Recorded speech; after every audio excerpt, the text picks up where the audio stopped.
राधे राधे दोस्तों।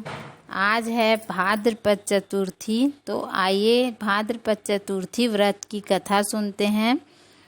पहली कथा है, एक गांव में एक बेटा और माँ रहते थे। बेटा गाय चराकर अपना जीवन यापन करता था। उसकी माँ चतुर्थी व्रत किया करती थी। भाद्रपद चतुर्थी के दिन वह 5 चूरमे के लड्डू बनाकर एक लड्डू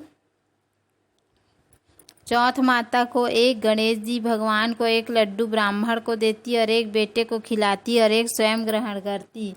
एक दिन पड़ोसन ने बुढ़िया के बेटे को सिखा दिया कि तू इतनी मेहनत करता है, तेरी माँ चूरमा बना बना कर बांटती है और सिर्फ एक ही लड्डू ठंडी रोटी खिलाती है। इसका पड़ोसन की बातों में लड़का आ गया। माँ से बोला, ठंडी रोटी खाकर मेरे से गाय चराई नहीं जाती, तुम चौथ माता का व्रत छोड़ दो। तब माँ बोली, बेटा मैं तो तेरी सुख शांति के लिए चौथ माता का व्रत करती हूँ, मैं चौथ माता का व्रत करना नहीं छोड़ सकती।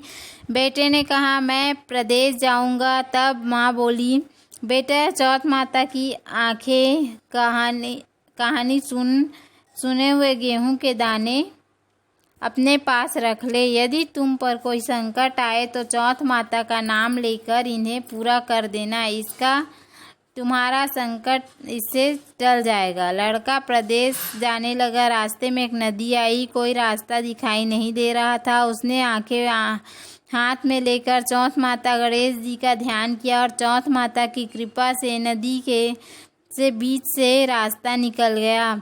आगे चला, घना जंगल आया, कोई रास्ता नहीं सूझ रहा था। उसने चौथ माता का ध्यान कर आंखें मूंद कर प्रार्थना की और रास्ता मिल गया। आगे चलकर वह एक नगरी में पहुंचा। उस नगरी के राजा के यहाँ एक बर्तनों का आहार पकता, जिसमें एक आदमी की बलि दी जाती थी। यह लड़का एक बुढ़िया के घर पहुंचा तो देखा बुढ़िया रो रही थी। उस लड़के ने पूछा, हे बुढ़िया माई, तुम क्यों रो रही हो? तब बुढ़िया बोली, मेरे एक ही बेटा है और कल आहाव में बलि चढ़ने की उसकी बारी है। उस लड़के ने कहा, माई घबरा मत, कल तू अपने बेटे की जगह मुझे भेज देना, बस तू मुझे भर पेट भोजन करवा देना। भोजन करवा कर बुढ़िया ने उस लड़के को अपने बेटे के स्थान पर सुला दिया। राजा के सैनिक आए और उस लड़के को आहाव में चुनने लगे तो वह चौथ माता की आंखें पूर कर जल का कलश भर बैठ गया और चौथ गणेश जी का ध्यान किया। हे चौथ माता, गणेश जी भगवान, मेरा संकट टालना। आहाव चुनकर आग लगा दी। 1 महीने में पकने वाला आहाव 1 ही दिन में पक गया।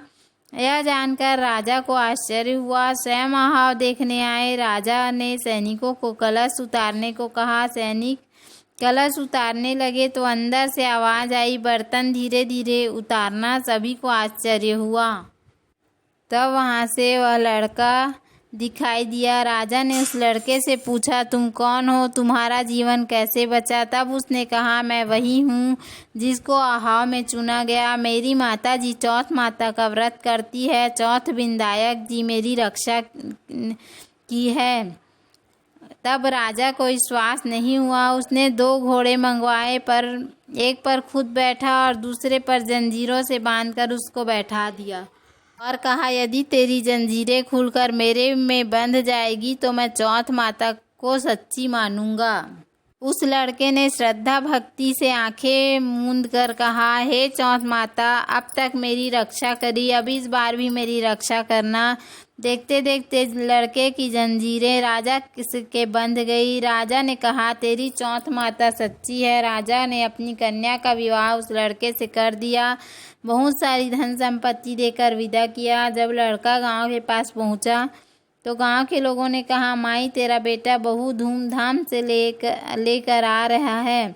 बुढ़िया माई की खुशी का ठिकाना नहीं रहा। लड़का माँ के पैरों में गिर गया और बोला, माँ, ये सब तेरी चौथ माता विंदायक जी की कृपा से हुआ है। ये सब तेरी चौथ माता के व्रत का फल है। तब सारी नगरी में कहलवा दिया गया कि सब चौथ विनायक जी का व्रत करेंगे। हो सके तो 12 महीने की नहीं तो 4 चौथ का व्रत तो अवश्य सबको करना चाहिए। जय बोलो चौथ माता की जय। जय बोलो गणेश जी भगवान की जय। तो उम्मीद है आपको हमारा वीडियो पसंद आया होगा। यदि हमारा वीडियो पसंद आए तो वीडियो को लाइक करें, चैनल को सब्सक्राइब करें। धन्यवाद। राधे राधे।